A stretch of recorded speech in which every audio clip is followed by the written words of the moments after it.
శ్రీమాత్రే నమ. జయ గురు దత్తాత్రేయ నమ.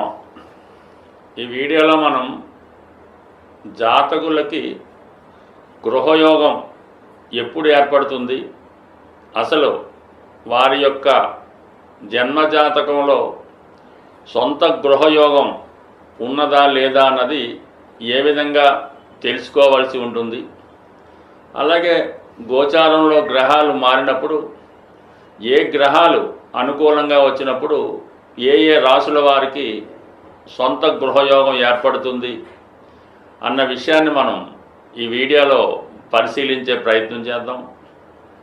ముందుగా జాతకుడికి సొంత గృహయోగం ఉందా లేదా తెలుసుకోవాలంటే చతుర్థ భావంపై మనం దృష్టి పెట్టవలసి ఉంటుంది. అలాగే చతుర్థ భావం, చతుర్థ భావాధిపతి, అలాగే కారకుడు కుజుడు, ఈ గ్రహాలు జాతకుడికి బలంగా ఉంటూ చతుర్థ భావంపై శుభగ్రహాల దృష్టి ఉన్నప్పుడు జాతకుడికి సొంత గృహయోగం ఏర్పడడం జరుగుతూ ఉంటుంది. అయితే చతుర్థ భావం కేవలం గృహానికే కాకుండా విద్య, వాహనం, మదరు, జీవితంలో సుఖ సంతోషాలు, ఆనందం, ఇవన్నీ కూడా చతుర్థ భావాన్ని బట్టే పరిశీలిస్తుంది. అయితే కొంతమందికి మంచి విద్య ఉన్నా సరైన గృహం అయితే ఉండదు, కొంతమందికి మంచి గొప్ప ఆస్తులు ఉన్నా కూడా సరైన విద్య లేకపోవడం జరుగుతూ ఉంటుంది. దీన్ని బట్టి జాతకంలో చతుర్థ భావం యొక్క బలంతో పాటు ప్రతి భావానికి, ప్రతి దానికి కూడా ఒక కారక గ్రహం ఉండడం జరుగుతూ ఉంటుంది. ఉదాహరణకి జన్మజాతకంలో చతుర్థ భావం బలంగా ఉంటూ శుక్రుడు బలంగా ఉంటే జాతకుడికి మంచి వాహన యోగం ఏర్పడుతుంది. అలాగే బుధుడు బలంగా ఉంటే గొప్ప విద్యాయోగం ఏర్పడుతుంది. గురువు బలంగా ఉంటే మంచి పాండిత్యం కలిగి ఉంటాడు. అలాగే కుజుడు బలంగా ఉంటే స్థిరాస్తులు, భూమి, పొలాలు ఇవన్నీ కూడా కలిసి రావడం జరుగుతూ ఉంటుంది. సో అందువలన ఏంటంటే చతుర్థ భావంలో ఏ గ్రహం ఉన్నది, చతుర్థ భావాన్ని ఏ గ్రహం చూస్తున్నది, చతుర్థ భావాధిపతి ఏ గ్రహంతో కలిసి ఉన్నాడు, ఇవన్నీ పరిశీలించిన తర్వాత జాతకుడికి ఎటువంటి గృహం ఏర్పడుతుంది అన్న విషయాన్ని కూడా మనకి ఈ గ్రహాలను బట్టి తెలియజేయడం జరుగుతూ ఉంటుంది. శని యొక్క ప్రభావం వల్ల జాతకుడికి రాళ్లతో కట్టినటువంటి, అంటే పూర్వకాలం ఈ కోటలు అటువంటి ఉంది కదా, అటువంటి భావన ఉంటుందని.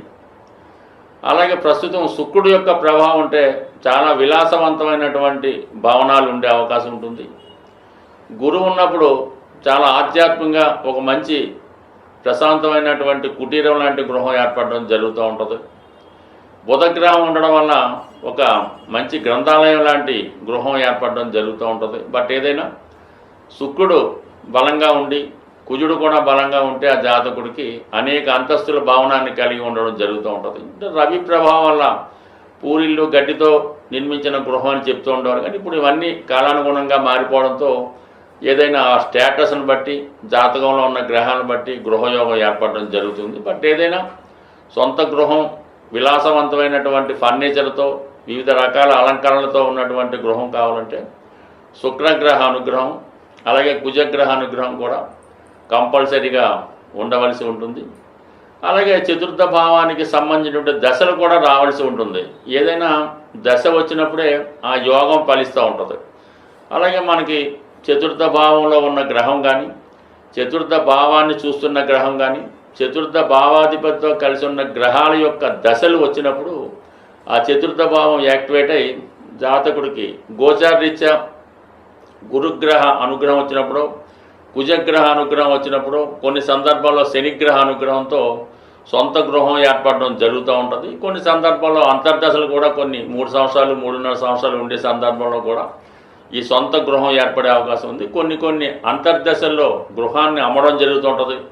కొన్ని అంతర్దశల్లో గృహాన్ని కొనడం జరుగుతూ ఉంటుంది. కొన్ని దశల్లో గృహం మారడం, అలాగే గృహం స్వదేశంలోనా, విదేశంలోనా, గ్రామంలోనా, పట్టణంలో ఉన్నది కూడా జాతకంలో ఉన్నటువంటి గ్రహాల స్థితిని బట్టి ఆధారపడి ఉంటుంది. మనం ఇప్పుడు ఏ రాశుల వారికి ఎప్పుడు గృహయోగం ఏర్పడుతుంది, ఆ రాశులలో ఏ గ్రహాలు బలంగా ఉన్నప్పుడు ఎటువంటి గృహయోగం ఏర్పడుతున్న విషయాన్ని వివరంగా ప్రతి రాశికి తెలుసుకునే ప్రయత్నం చేద్దాం. ఈ వీడియోలో మనం కర్కాటక రాశి వారికి సొంత గృహయోగం ఏర్పడాలంటే ఏ గ్రహాలు సహకరించాలి, ఏ దైవాన్ని పూజించాలి అనే విషయాన్ని మనం తెలుసుకుందాం. సహజ చతుర్థ స్థానం కర్కాటక రాశి. సాధారణంగా ప్రతి ఒక్కరు కూడా తల్లిగారి యొక్క ఊళ్ళో అంటే తల్లిగారి యొక్క ఇంట్లో జన్మించడం జరుగుతూ ఉంటుంది. ఇది చతుర్థ భావం మనకు అదే చెప్తూ ఉంటుంది. అందుకని 99% ఈ కర్కాటక రాశిలో జన్మించిన వారు తల్లిగారికి స్థిరాస్తి కలిగి ఉండి వారి యొక్క సొంత గృహంలో అంటే తాతగారింట్లో జన్మించడం జరుగుతూ ఉంటుంది.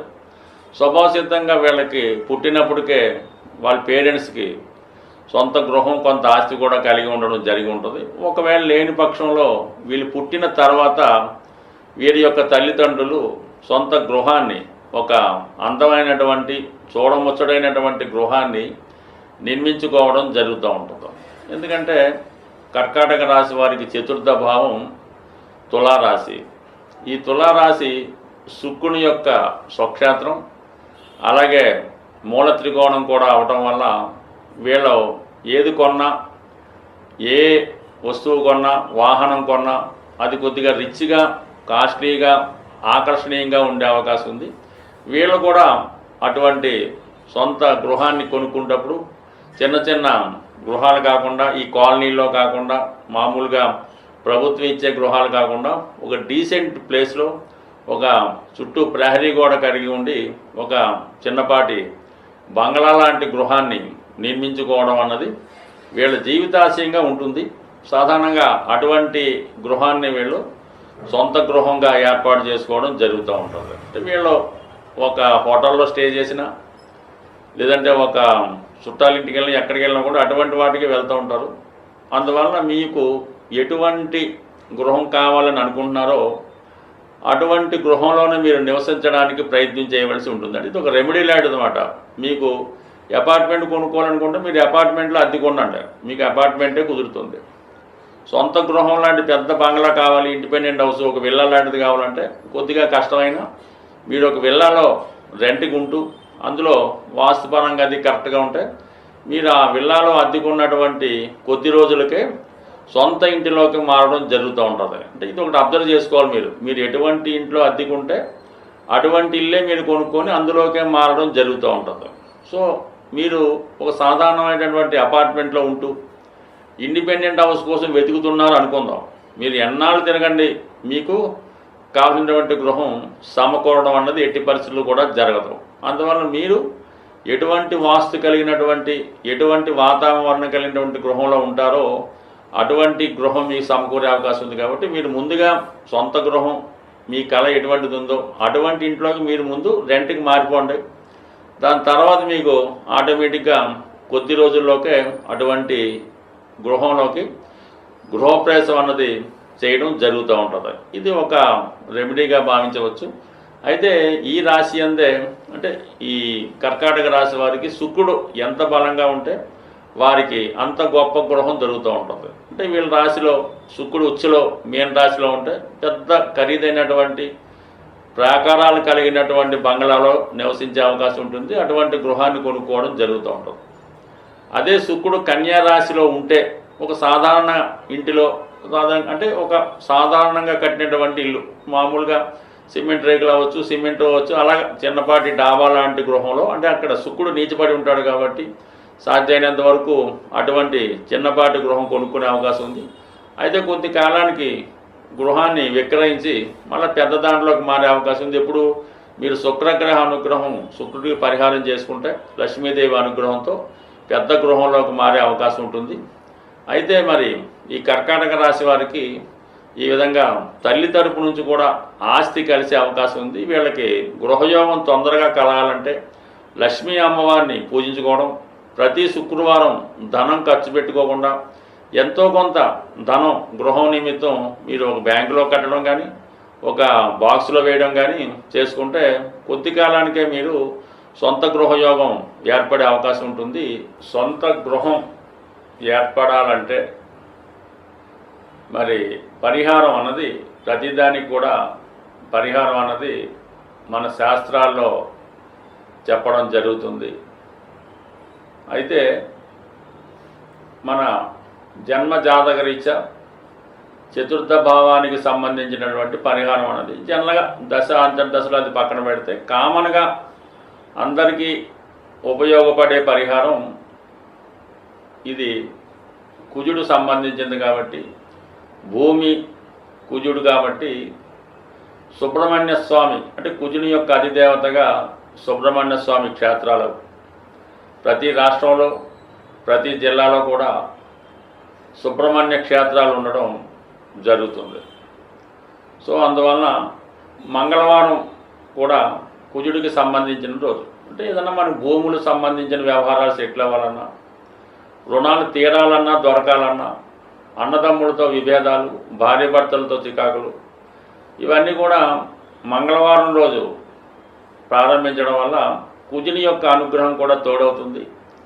సుబ్రహ్మణ్య స్వామి యొక్క సంకల్పం, మన యొక్క సంకల్పం కూడా తొందరగా నెరవేరాలంటే మంగళవారం రోజు మీరు ఒక 6 మంగళవారాలు ఎన్నుకొని మీ ప్రాంతంలో సమీప ప్రాంతంలో ఉన్నటువంటి సుబ్రహ్మణ్య స్వామి క్షేత్రాలు 6 సెలెక్ట్ చేసుకోవడం, ప్రతి మంగళవారం ఒక క్షేత్రాన్ని దర్శించడం, అక్కడ ఉన్నటువంటి సుబ్రహ్మణ్య స్వామి ఉంటారు, అలాగే జంట నాగులు ఇవన్నీ కూడా ఉంటాయి.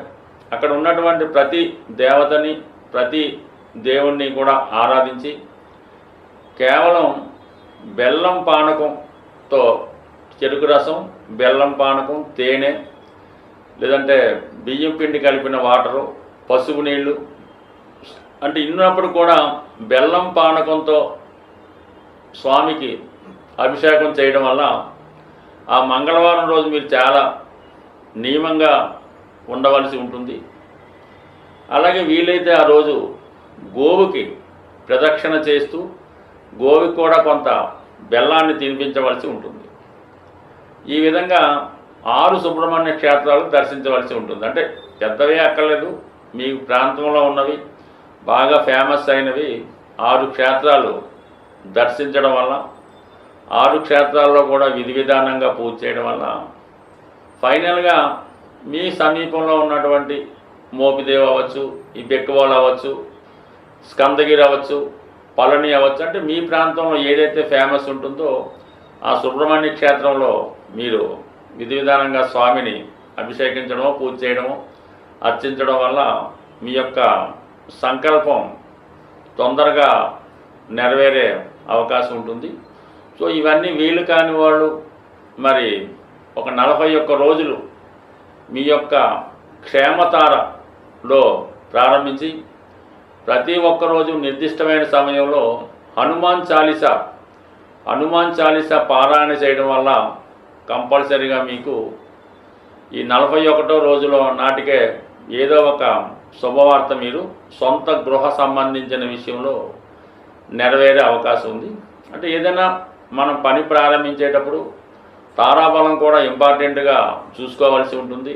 అది సాధన తార కొన్నింటికి, క్షేమతార కొన్నింటికి, ఈ విధంగా తారాబలాన్ని ఎన్నుకొని మనం ఈ యొక్క ప్రక్రియ ప్రారంభించినప్పుడు కంపల్సరీగా మీ యొక్క సొంత గృహం నెరవేరుతుంది.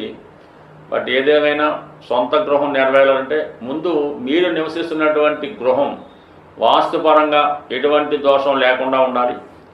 మీరు అద్దెకున్నా ఎవరింట్లో ఉన్నా దాన్నే సొంత గృహంగా భావించి ఆ గృహాన్ని పరిశుభ్రంగా ఉంచడం, పాత వస్తువులు లేకుండా, బూజులు పట్టకుండా, చెదలు పట్టకుండా, ఇరిగిపోయినవి లేకుండా చక్కగా నీట్గా ఉంచడం వల్ల అది మీకు ఇమీడియట్గా ఒక కొత్త సొంత గృహాన్ని ఏర్పాటు చేయడం జరుగుతూ ఉంటుంది. అంటే మనం చూడగానే ఒక ఇంటి చూసినప్పుడు ఇది మీకు అద్దెల్లో ఉన్నారో సొంత ఇల్లులో ఉన్నారో అర్థమైపోతూ ఉంటుంది. అందువల్ల మీరు అద్దెంట్లో ఉన్న సొంత ఇల్లులాగా దాన్ని పవిత్రంగా చూస్తే మీకు ఆ అమ్మవారి కృపతో సొంత గృహం ఏర్పడే అవకాశం ఉంటుంది. స్వస్తి.